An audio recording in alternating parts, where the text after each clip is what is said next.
A plastic bottle sits empty on a park bench in Berlin. The liquid inside is gone. The physical utility of the object is completely exhausted. In almost any other country on Earth, this object is garbage. It is a negative asset, a disposal problem, a physical nuisance destined for a landfill or an incinerator. But in Germany, this empty shell is a bearer bond. It carries a legally mandated cash value of exactly 25 cents. This is not a theoretical valuation. It is immediate, liquid, and universally accepted. Anyone can pick up that empty bottle, walk into any supermarket, feed it into a humming machine, and receive a printed receipt that functions exactly like cash at the register. The bottle has been transformed from a piece of petroleum-derived waste into a synthetic currency. This is the German bottle deposit system. At its core lies an absurd economic contradiction. An empty, disposable container retains a legally created cash value precisely because the product it was designed to hold has been consumed. The drink is gone, yet the packaging suddenly holds a very real price tag. Consumers view this as a daily chore. Environmentalists view it as a recycling triumph. But peel back the plastic label and you find something far stranger. It is a highly engineered, nationwide financial clearing operation. It forces beverage manufacturers to issue microloans, mandates that grocery retailers operate as localized banks, and deputizes 84 million citizens as a decentralized logistics fleet. The system operates on strange incentives, hidden data trails, and a mandatory 25-cent deposit that coordinates a massive, high-speed return market. And it only works because of a hidden financial mechanism that settles millions of fragmented corporate debts every single day. The price signal changes consumer disposal behavior instantly, forcing both manufacturers and retailers into a packaging return chain they once bitterly opposed. To understand how a price signal can rewrite human behavior overnight, you have to look at the historical blind spot of recycling. For decades, governments across the globe tried to manage waste through morality. They launched public awareness campaigns. They begged citizens to separate their trash. They relied on goodwill. But goodwill does not scale. Incentives do. In the early 2000s, the German government recognized a structural failure in the beverage market. The traditional system of reusable bottles was collapsing. Beverage companies realized it was cheaper to produce thin, single-use plastic and let the taxpayer handle the disposal. The market was flooded with single-use containers, shifting the cost of waste management entirely onto municipalities. In 2003, the state stopped asking nicely. They deployed a statutory intervention that fundamentally altered the physics of consumer packaging. They mandated a deposit on single-use beverage containers. But this was not a tax. A tax vanishes into the state treasury. This was a temporary hold on consumer capital. When you buy a bottle of water for €1, you pay €1.25. You are fronting capital to the manufacturer. When the supply chain begins, millions of euros are locked in escrow. The consumer becomes an unsecured creditor to the beverage company. The scale of this floating capital is immense. The only way to get your money back is to complete the supply chain's final mile yourself. But the system is deeply specific, and the legal architecture preserves strict distinctions. The 25-cent rule applies exclusively to covered single-use containers, known as Einwegpfand. It does not apply to every bottle on the shelf. Reusable packaging, or Mehrweg, follows entirely different deposit amounts and circulation rules. A reusable glass beer bottle carries an 8-cent deposit. A reusable hard plastic water bottle carries a 15-cent deposit. These reusable containers are designed to be returned intact, washed, and refilled up to 50 times by the original bottler. The 25-cent single-use deposit was intentionally priced higher than the reusable deposit. The state engineered the price to penalize the creation of new plastic and to guarantee its retrieval. This statutory 25-cent amount creates a bizarre microeconomy.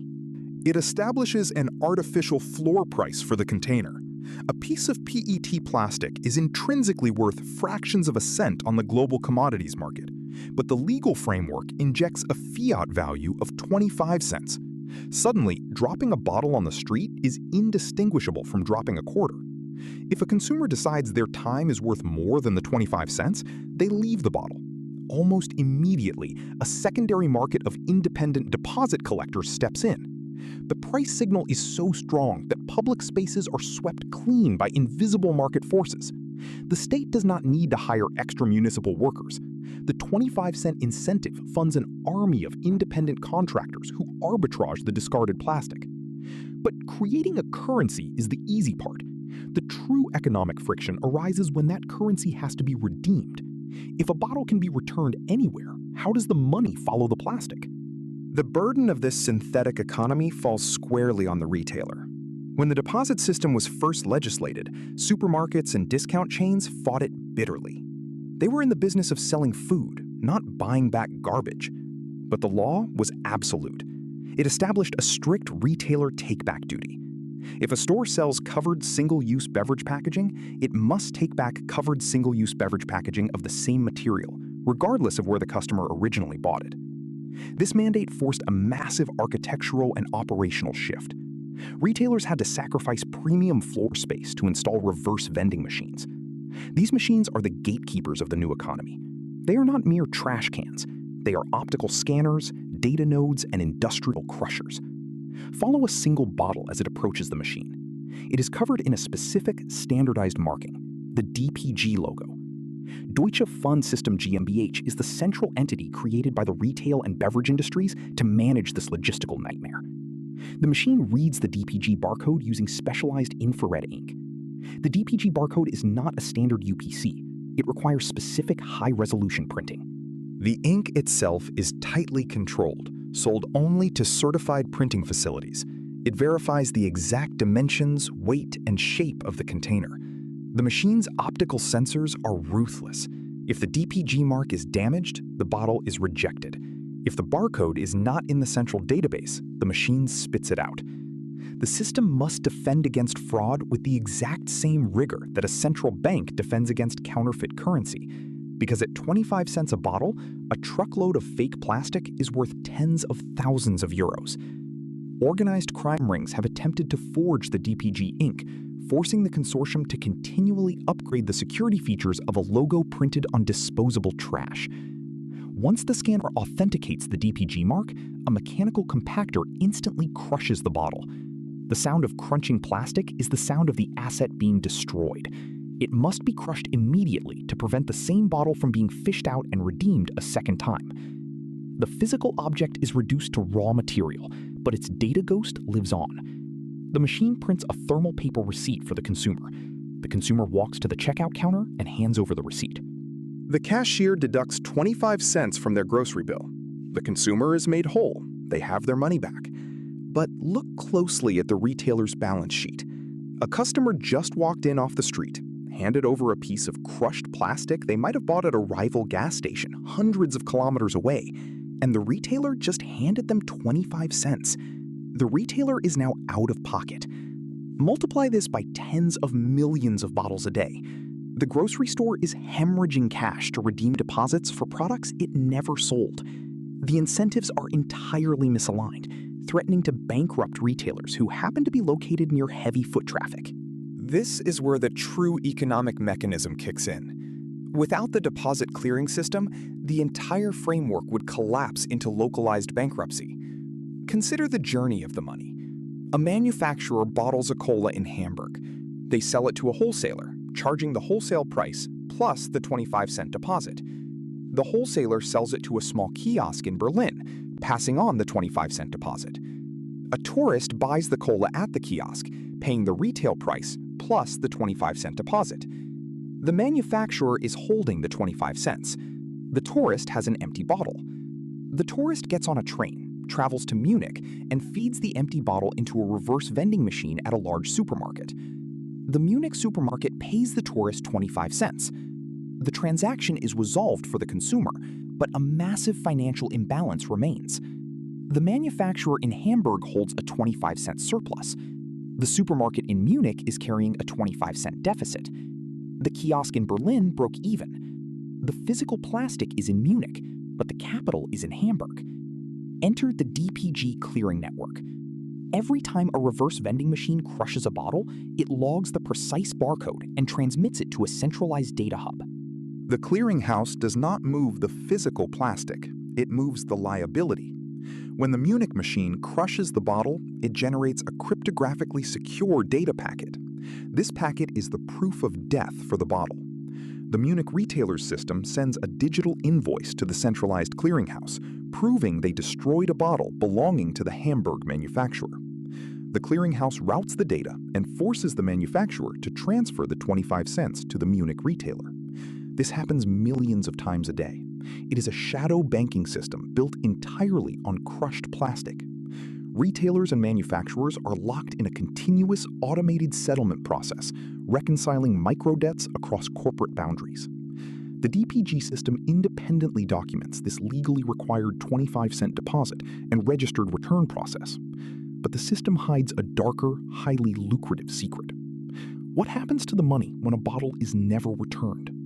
Millions of bottles are lost. They fall into rivers, get thrown into standard trash bins, or are carried across the border into neighboring countries where the DPG scanners do not exist. When a covered single-use container is not returned, the 25-cent deposit is never claimed. This unredeemed deposit is known as deposit slippage, and the math is staggering. Because the manufacturer collected the 25 cents at the very beginning of the supply chain, and the bottle never came back to trigger the clearinghouse invoice, the manufacturer simply keeps the money. The very companies producing single-use plastic quietly book hundreds of millions of euros in pure, unearned profit every year from unreturned bottles. The state designed a system to punish plastic use, but inadvertently created a financial windfall for the polluters whenever the system fails. The manufacturer has a hidden financial incentive to sell bottles that are never returned. Regulators constantly attempt to tighten the net. On January 1, 2024, an expansion of the deposit obligation came into full force. Germany's Environment Agency documented the necessity of this expansion, sweeping milk and mixed milk beverages in single-use plastic bottles into the mandatory 25-cent system. Before this, a plastic bottle holding juice required a deposit, while the exact same plastic bottle holding milk was exempt. The dairy industry had successfully lobbied for an exemption for years, citing hygiene concerns and the smell of rotting milk in the reverse vending machines. But the exemptions created a fractured market. Consumers were confused. The rules were complex and full of contradictions. Now, the statutory net is wider. The retailer return duty applies to dairy plastics. More packaging carries the 25-cent bounty. More data flows through the DPG clearinghouse. More capital is held in suspense. The conflict between the physical reality of trash and the digital reality of the clearing system is continuous. Supermarkets hate the daily maintenance of the sticky, jam-prone machines. Manufacturers rely on the slippage profits to pad their margins. Bottlers of reusable containers watch in frustration as consumers conflate the 25-cent single-use system with genuine environmental sustainability, even as the volume of single-use plastic dominates the shelves. The deposit clears, the money moves, the plastic is shredded. But the underlying tension never resolves. The German bottle deposit system is a masterpiece of behavioral engineering. It proves a fundamental economic truth. You cannot preach to a population, but you can price them into compliance. By legally grafting a 25-cent financial derivative onto a piece of garbage, the state bypassed human apathy. It did not matter if the consumer cared about the environment. It only mattered that they cared about their own money. The empty bottle became a ledger, a physical contract between the consumer, the retailer, and the manufacturer, enforced by an unblinking optical scanner. This is not just a story about a mandatory 25-cent deposit. It is a story about the elasticity of human behavior when the incentive is perfectly calibrated. We are accustomed to paying for extraction, for refining, for manufacturing, but we are blind to the economics of retrieval. The German model exposes the hidden cost of convenience. It forces the externalities of production back onto the balance sheets of the producers, even if those producers occasionally profit from the slippage. It coordinates an impossibly complex logistics network without a central commander, relying entirely on the selfish, rational desire of every participant to be made whole. The DPG clearing system operates invisibly, functioning as a high-frequency trading desk for discarded polymers. It reconciles the debts of millions of transient consumers, ensuring that the capital always finds its way back to the physical point of return. The legal distinction between single-use and reusable containers maintains a fragile balance, using price as a weapon to dictate the lifespan of a container. But it leaves behind a chilling realization about the nature of waste. Garbage is not a fixed physical property. It is merely a pricing error. When a material is designated as trash, it is simply because the market has not yet been forced to assign it a return value. Look at the empty plastic bottle, crushed and stripped of its utility. It was valueless until the law declared otherwise, which raises the ultimate haunting question. Why does the state create waste? If a synthetic 25-cent price tag can mobilize 84 million people to clear the streets of plastic, what other mountains of global waste are simply waiting for the right invisible price?